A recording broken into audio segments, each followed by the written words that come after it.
Okay, अब जो cabinet mission plan बना उसी की वजह से कॉन्स्टिट्यूएंट असेंबली बनी, जिसका काम था कॉन्स्टिट्यूशन बनाना। लेकिन कब ये बनी कॉन्स्टिट्यूएंट असेंबली? नवंबर 1946 को। याद रखना कि गांधी और जिन्ना इस कॉन्स्टिट्यूएंट असेंबली के मेंबर नहीं रहे कभी भी, अपनी चॉइस से। गांधी जिन्ना अपनी चॉइस से उन्होंने बोला नहीं भाई, हम कॉन्स्टिट्यूएंट असेंबली के मेंबर नहीं रहेंगे। और आपको मैं बताऊं यहां पे कैबिनेट मिशन प्लान के हिसाब से कैसे बना कॉन्स्टिट्यूशन, सिंगल ट्रांसफरेबल वोट क्या होता है, ये हम सीखेंगे यहां पे। लेकिन एक अच्छी बात, सिंपल सी बात कहूंगा मैं पहले।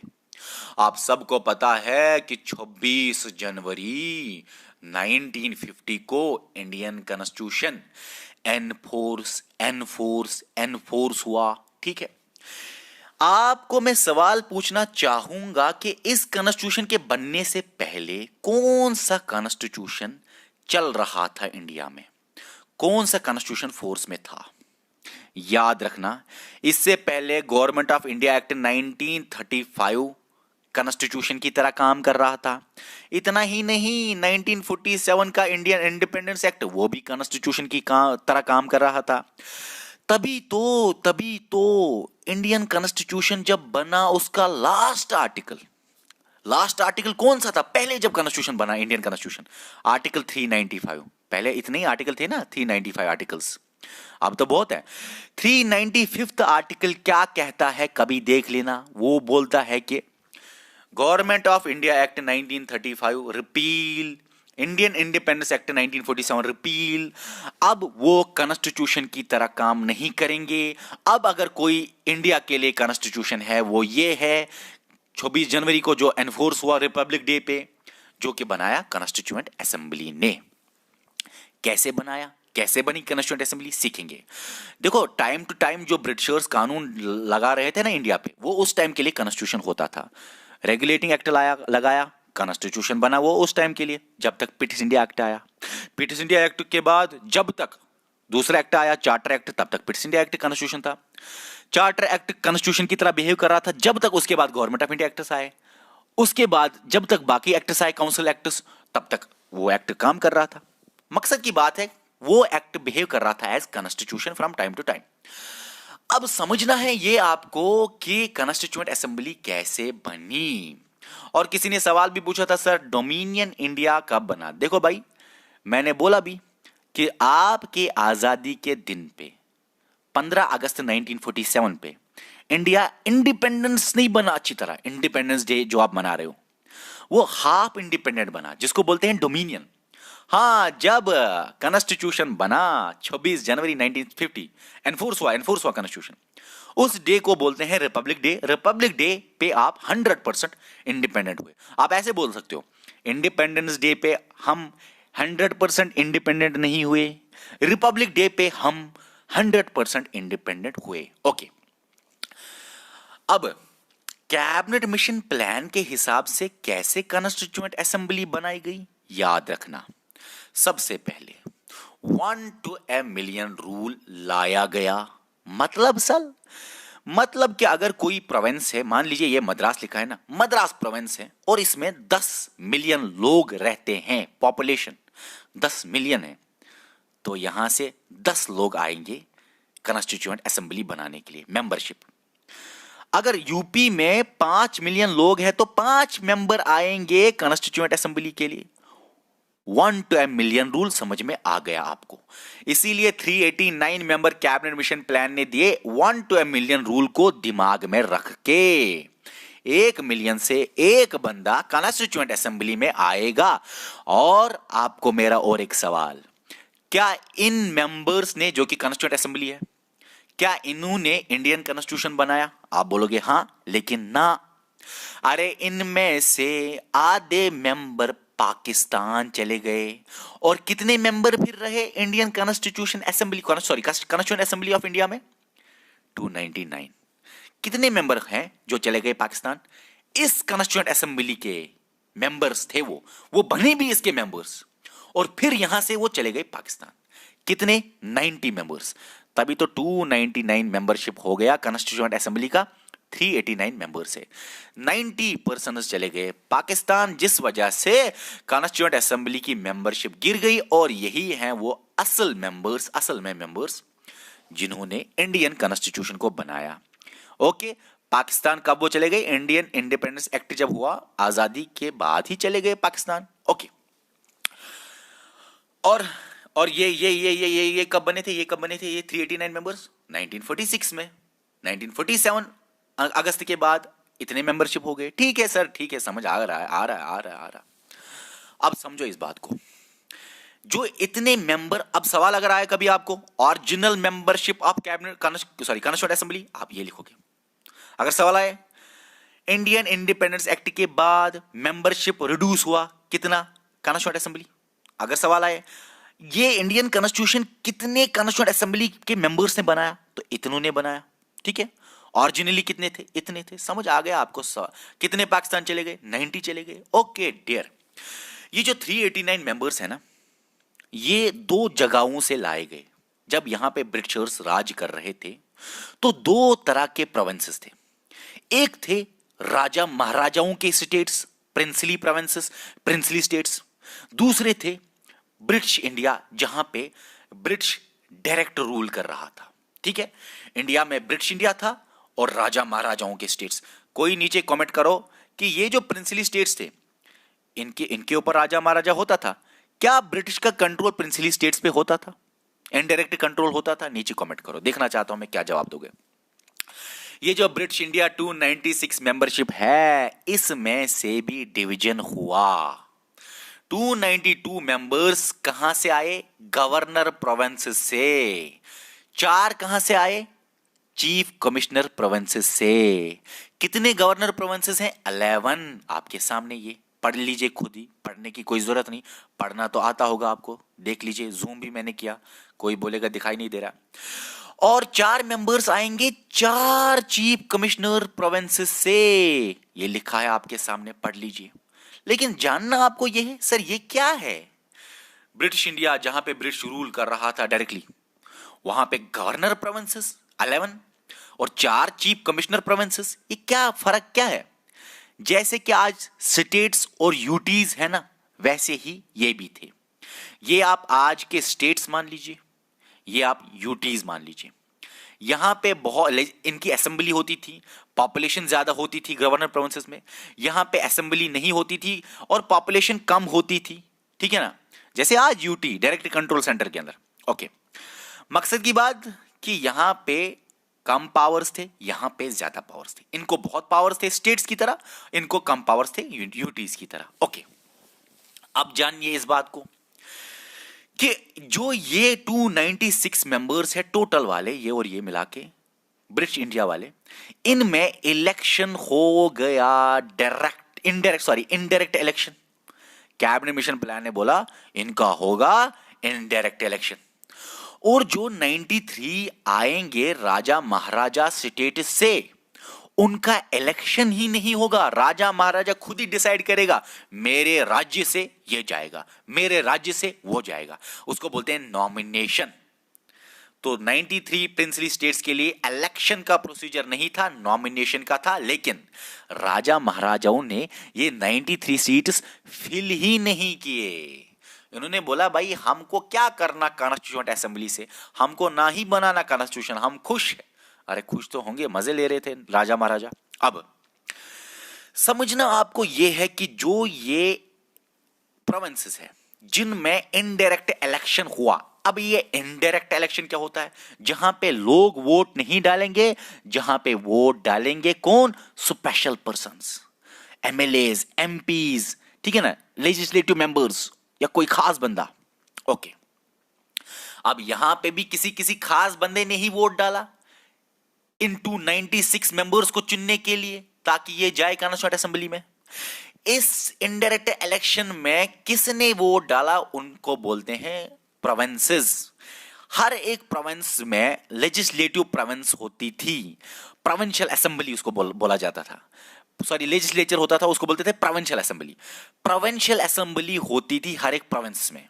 ठीक है, और वही प्रोविंशियल असेंबली वोट डालेगी, इनडायरेक्ट इलेक्शन करेगी, ठीक है। ओके, अब इस बात को समझो, ये इलेक्शन होगा थ्रू सिंगल ट्रांसफरेबल वोट। वो मैं आपको नीचे समझाऊंगा सिंगल ट्रांसफरेबल वोट क्या होता है, उसी से इलेक्शन होगा। लेकिन उससे पहले ये जानो, देखो भाई, जितने भी सिलेक्ट करने थे प्रोविंसेस में, हर एक प्रोविंस में याद रखना, हर एक प्रोविंस में सीट्स इस तरह से डिसाइड होते थे कि वो डिस्ट्रीब्यूट हो जाए 6 में मुस्लिम्स में और जनरल में मुस्लिम्स में और 6 में सीट्स का डिस्ट्रीब्यूशन होना चाहिए पॉपुलेशन के हिसाब से। फॉर एग्जाम्पल, अगर हम मान लेते हैं ये कोई प्रोविंस है, एक प्रोविंस इनमें से बंबई, ये बंबई है, ठीक है, बंबई प्रोविंस है। बंबई प्रोविंस में से 4 मिलियन लोग हैं, 4 मिलियन, आपको पता है 1 to a million रूल, मतलब यहां से 4 लोग आएंगे। 2 मिलियन है जनरल में हिंदूज आते थे और बाकी रिलीजन्स आते थे। 1 मिलियन है सिख और 1 मिलियन है मुस्लिम्स। आपको पता है 1 मिलियन में से एक जाएगा तो एक ही आएगा, 1 मिलियन सिक्स में से एक मेंबर जाना है उसको, और 2 मिलियन जनरल पॉपुलेशन में से 2 बंदे जाएंगे। ठीक है, समझ में आ गया? पॉपुलेशन के हिसाब से सीट्स डिस्ट्रीब्यूट हो गए among 6 Muslims general, okay done. लेकिन इस बात को समझो, इस एक बंदे को चुनेंगे इस प्रोविंस के 6, बस 6 चुनेंगे और कोई नहीं वोट डालेगा। इस प्रोविंस के अंदर जितने भी मुस्लिम्स हैं वो इस एक मुस्लिम को चुनेंगे और कोई नहीं चुनेगा और कोई दूसरी कम्युनिटी नहीं चुनेगी। जो 2 लोग हैं जनरल के उनको सिर्फ चुनेंगे, जनरल के लोग सिख और मुस्लिम नहीं चुनेंगे। ये भी आपको याद रखना है। सीट्स डिस्ट्रीब्यूट हो गए इनमें से पॉपुलेशन के हिसाब से, हर प्रोविंस की बात है ये। और जो कम्युनिटी वोट कर सकती है सिर्फ अपने ही कम्युनिटी के मेंबर को, कम्युनिटी कैन ओनली वोट या इलेक्ट अपनी ही कम्युनिटी के बंदे को, बस ये आपको समझना है। अब यहां तक आपको समझा। और एक बात हो सकती है आपके दिमाग में, sir sir sir sir sir, मेरे दिमाग में आया ना इसलिए सर कोई जगह है, मान लिया दिल्ली बहुत छोटा है, इसमें आधा ही मिलियन है, तो आधा बंदा जाएगा क्या? क्योंकि 1 to a million रूल के हिसाब से आधा मिलियन, आधा बंदा किसको काटे वो फिर वो भेजे। दिल्ली को और दूसरे को कंबाइन किया जाएगा, फिर अगर इसका भी आधा इसका भी आधा, दो का हो गया 1 मिलियन, इन 2 में से फिर एक जाएगा। ठीक है, जिसकी पॉपुलेशन 1 मिलियन नहीं है, आधी मिलियन है, उसको दूसरे के साथ ज्वाइन करके करते थे जुगाड़। ठीक है, समझ आ गया आपको? अब आप देख लीजिए, सिंगल ट्रांसफरेबल वोटिंग के हिसाब से इन मेंबर्स को इलेक्ट किया गया। किनको? 389 मेंबर्स को? सर नहीं, इनका तो इलेक्शन हुआ ही नहीं, इनका तो नॉमिनेशन हुआ। इन मेंबर्स की बात है, इलेक्शन है, तभी तो इस साइड लिखा। ये बात खत्म हो गई, इनका नॉमिनेशन होना था कैबिनेट मिशन प्लान के हिसाब से, इन्होंने सीट्स को फिल नहीं किया, बात खत्म। जो ये इलेक्शन वाले हैं, इनडायरेक्ट इलेक्शन वाले, इनमें भी इलेक्शन और इनमें भी इलेक्शन वाले, ठीक है, इलेक्शन जो होगा, अब जब इलेक्शन होगा सिंगल ट्रांसफरेबल वोट के हिसाब से होगा, वो क्या होता है? सिंगल ट्रांसफरेबल वोट ये होता है कि उसके लिए एक इक्वेशन होती है। सबसे पहले इक्वेशन को जानो। सिंगल ट्रांसफरेबल वोट बोलता है सबसे पहले इक्वेशन होनी चाहिए, क्या? कोटा बराबर होना चाहिए। और कोटा क्या होता है? Total votes. मैं ऐसे लिखूंगा, यहां पे लिखा ही है, मैं क्यों लिखूं, जूम करूं इसको, बात खत्म। ओके, सिंगल ट्रांसफरेबल वोट क्या बोलता है? कोटा आना चाहिए, वो सिलेक्ट हो जाए। जिस बंदे का कोटा हो गया वो जाएगा सिलेक्शन के लिए, वो जाएगा, वो सिलेक्ट हो गया, वो कॉन्स्टिट्यूएंट असेंबली का मेंबर बन गया। कोटा क्या है? उसकी इक्वेशन क्या है? टोटल वोट्स, मतलब जितने वोट्स पड़े, जितने वोट्स पड़ेंगे डिवाइडेड बाय कितनी सीट्स है, +1 ये इक्वेशन है। अगर एक प्रोविंस है, मान लिया मैंने एग्जांपल यहां पे मद्रास एग्जांपल भी दे दी है मैंने, ठीक है, मद्रास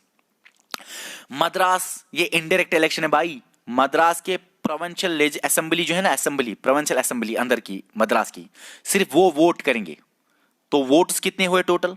मद्रास की प्रोविंशियल असेंबली मैंने माना कि मेंबर्स है 1000, इतने नहीं होते थे, एग्जांपल दे रहा हूं, 1000 मेंबर्स, तो 1000 मेंबर वोट करेंगे, ठीक है सर, टोटल वोट्स आ गया 1000, यहां पे लिखा है 1000 डिवाइडेड बाय सीट्स कितने हैं। आप मान लो कि 3 मिलियन है मद्रास की पॉपुलेशन, तो 3 मिलियन में से कितने जाएंगे कॉन्स्टिट्यूएंट असेंबली के मेंबर बनने के लिए? सर 3 जाएंगे, इसीलिए लिखा मैंने सीट्स के बदले यहां पे 3। ठीक है, समझ में आ रहा है ना? देखा, 1000 डिवाइड बाई सीट्स, सीट्स कितने हैं 3, और +1 यहां पे इक्वेशन में है, +1 है, यही लिखा मैंने। ये इक्वेशन जब मैंने की 1000 वोट्स डिवाइड बाई 3 सीट्स +1 वहां आया 201 रिजल्ट। एक बंदे का कोटा है 201 सीट्स, जिसको 201 सीट मिलेगी वो सिलेक्ट होगा कॉन्स्टिट्यूएंट असेंबली के लिए। अब यही हम जानेंगे।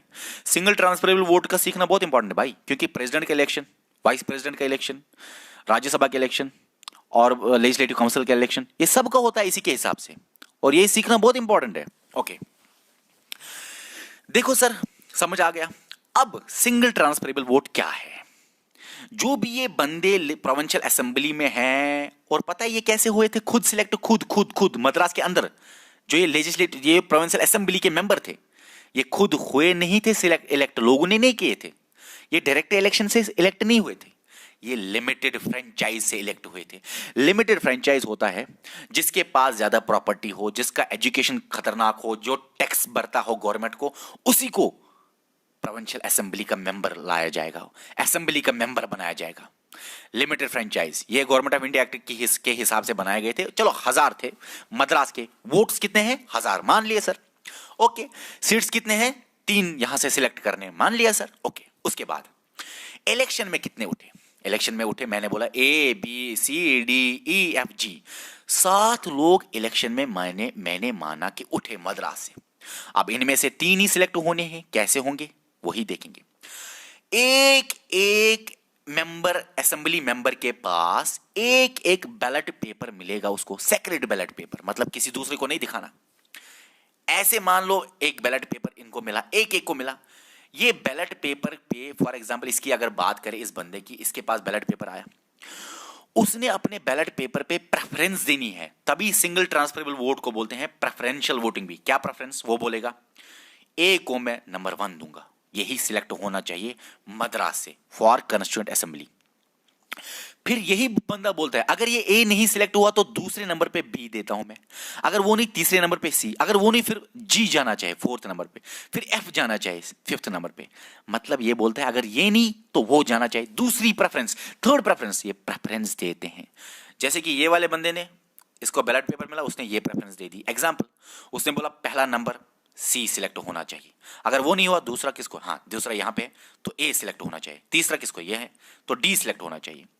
मतलब कि ये हर बंदे को, जितने बंदे उठे हैं इलेक्शन के लिए, बोलते हैं कि वो सिलेक्ट होना चाहिए, वो सिलेक्ट होना चाहिए, वो सिलेक्ट होना चाहिए, दूसरे नंबर पे, तीसरे नंबर पे। समझ आ गया आपको?